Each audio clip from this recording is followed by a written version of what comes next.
vardı. Bir bilim kalbini şeyin tanış bol. Sevgili dostlar salam. Tanış ol magazin programmamızın 5. sanını sizi hoş gördük. Bir bilim kalbini şeyin tanış bol. Bugün programmamıza Daşar Yurt Yıldızları bilen başlamakçı. Häzirki YouTube datalarına göre YouTube'daki trenddeki aydımlarda birinci orunda duran klip bilen tanıştırmakçı. Justin Bieber feat. The Kid Laroi. Bu ikisinin täze bir işlen aydımı var. Stay adlı duet 9 iyulda YouTube'da yayılıma koyuverildi. Ve 9 iyuldan beri, yani 9 iyuldan 18 iyula çenli 9 günün içinde 20 milyon görülme yetip bildi. Sevgili dostlar, trendlerdeki, yani YouTube trendlerindeki ikinci orundaki aydıma geldik. Bu aydım, yani bu klip, duet ve İspan rapperlerinin çıkaran klibi. Bu ikisi İspanların en aktif rapperlerinden. Asafar bilen Morat bu duetini YouTube yayınımına 12 iyulda koyuverdi. Duetin adı AMS-BCN, yani Amsterdam Barcelona. Ve her reçenli, yani 18 iyulda çenli 800 bin görülmeye yetip bildi. Ve trendlerdeki ikinci orunu eğilip oturan duet şu duet. Şimdi birazcık bu Asafar ve Morat ile bağlanışıklığı aytacaklarımız var. Asafar'ım, Morat'ım aslında Marokko asıllı, yani asli Marokkolu rapperler. Yani İspanya'nın şu an häzirki wagtda en aktif rapperlerinden. Ön Liverpool'da da oynan Osama Asaidin bilen meşhur futbolist. Bu futbolistin çıkanı oluyor Asafar. Sevgili dostlar, TikTok'ta, Instagram'da ve beyleki sosyal platformlarda moda olan bir aydınma. Hatta bizim aydımçılarımız, TikTokerlarımız, beyleki TikTok oyuncularımızın hemmesi bu aydımdan bağlanışıklı hükman bir TikTok videosu tayinlanır. Jalebi Baby deyip aydınmadı. Jalebi Baby.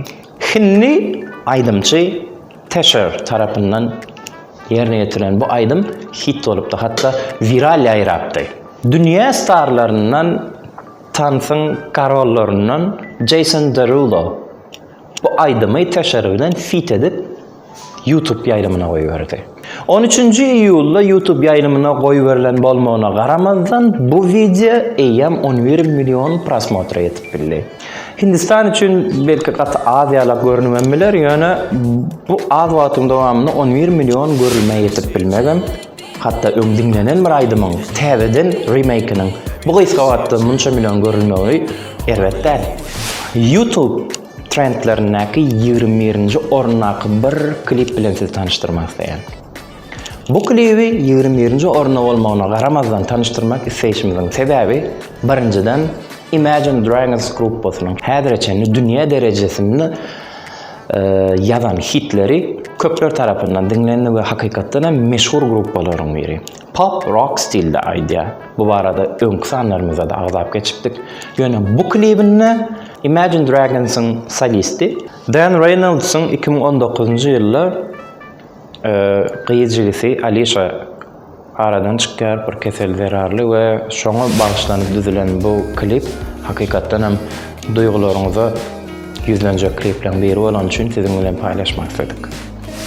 Kazakistan'ın meşhur rapperlerden, meşhur aydımçılardan Jah Khalib barada bu gedeki haberimiz. Kazakistan'ın olsa da men bilişim boyunca Rossiya adından çıkış ediyor.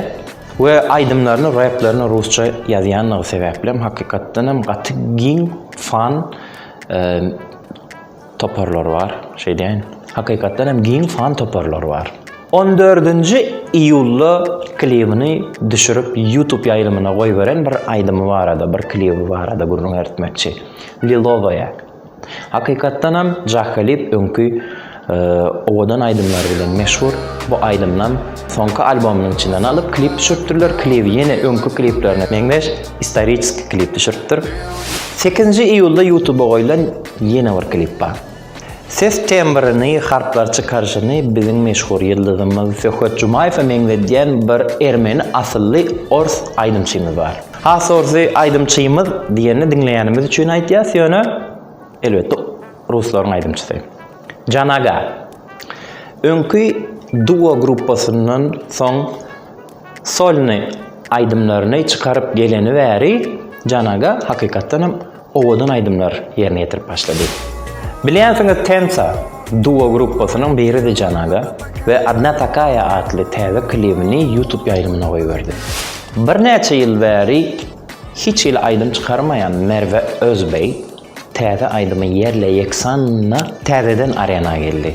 Elbette entek önkü aydan aydımlar modadan kaçan o, hakikattan hem güçlü ses olan için ve yerine getirenleki beriyen aydımlarına beriyen duyguları ve aydımlarının kol saylananlığı sebepli. Her reçelini yaşap gelse de yaramızda kalsın, yaş hikayesi yalık, oğudun aydımları dinleyicilerine hödürleyen Merve Özbey bu gedek yerle yeksanı bir de hödürleyen. Çok da şey yapmamak lazım. Bu aydım Gripin rock gruppasına değişti. Sözleri Gripin gruppasının solisti Birol Namoğlu'na değişti. Murat Başdoğan tarafından saati işlenip, Gripin gruppasının hem ağzaları tarafından aranjировkası edilen bu aydım hakikattan süyücü aydımların biri olupdur. Yatsın yanıma aydımı bilen Türk show business dünyasına adım eden güçlü aydımçıların biri Gülden Mutlu. Teve aydımını dinleyicilerine hödürledi. Sözü sahibi Gülden Mutlu'nun özüne değişti olan Thomas Ritmichni aydım yandan yandan.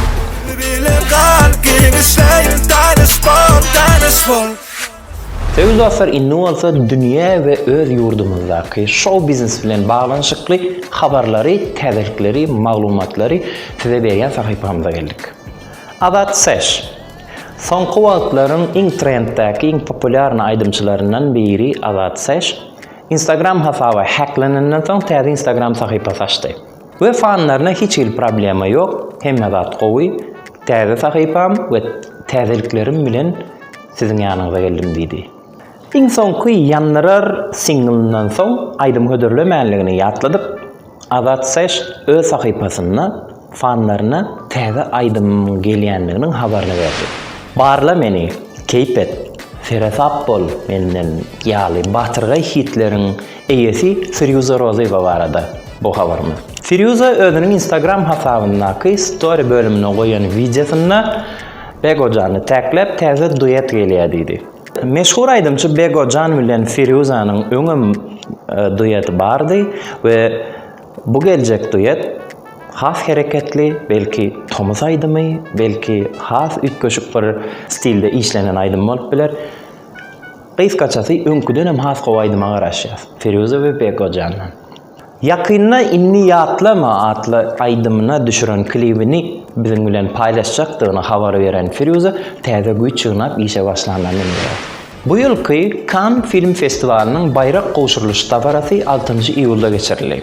Bu dawarda emin agalaryň başlygy Spike Lee ýeňiji bolan filmi we rejissörini wagtyndan öň habar berdi we bu ýylky Cannes Film Festivaliniň ýeňijisi Titan filmi boldy. Ve bu filmin festivali eýan Cannes Film Festivalindaky ýeňiji bolan ikinji Venan rejissör Julia Ducournau boldy.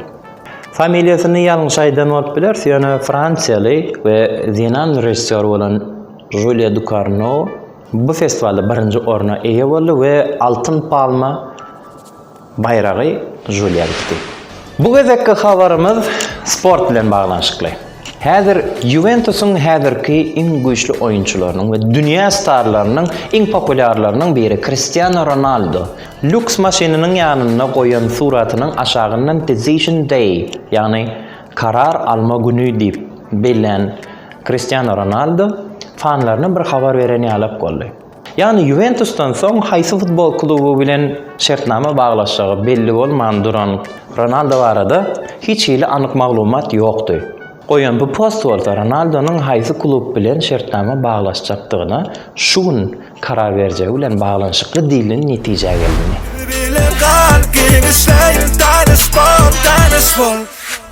Sevgili dostlar, geldik iň soňky bölümimize. Ýani bu hepde men playlistimde topda durjak aydyma. Gepleşigimiziň öňkü we bu sanyna da aglap geçişimiz eresden hakykatdan hem iň köp göwnüme ýaran aydymlardan biri. Bu gezek öz aydymçylarymyzdan. Firuza inni ýatlama. Inni ýatlama, çykar ýadyndan meni ýatlama.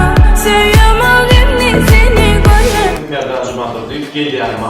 Aha, bu hep adatdan daşar bir ýagdaý etýäse, şu videolaryň taýinlanmagyna iň köp zähmet çekýän ýigitlerimizden biri operatorymyzyň Saýlan Aýdymby. Bu gedekki Merdan Jumadurdiýew gelýänmi. Bu da bugünkü gepleşigimize aýratyn ikinji halan trackimiz bolsun. Onurum yanılır yani, yılgırmıdam yanır yani. Anıma bak yanılır yani, yanıma gel yanıma. Sevgili dostlar, Tanış Ol magazin programmamyzyň 5-nji sanynyň soňuna geldik. Bu programmamyzy siziň bilen paýlaşan habarlarymyz siziň üçin gyzykly bolandyr diýip umyt edýäs. Eger videomyzy halan bolsaňyz, like basmagy, paýlaşmagy we kommentariýalarda pikirlerinizi beýan edip geçmegi unutmaň. YouTube kanalımıza, Tanış Ol YouTube kanalımıza agza bolun we jaňjagazy kökman basmagy unutmaň we YouTube'un algoritmasy size bizim täze videolarymyzy habar berip dursun. Ve bizim size bir-birinden gowy videolar taýynlar. Häzirlikçe hoş sag bolun, özüňize gowy Belki bilmeyen, eşmedi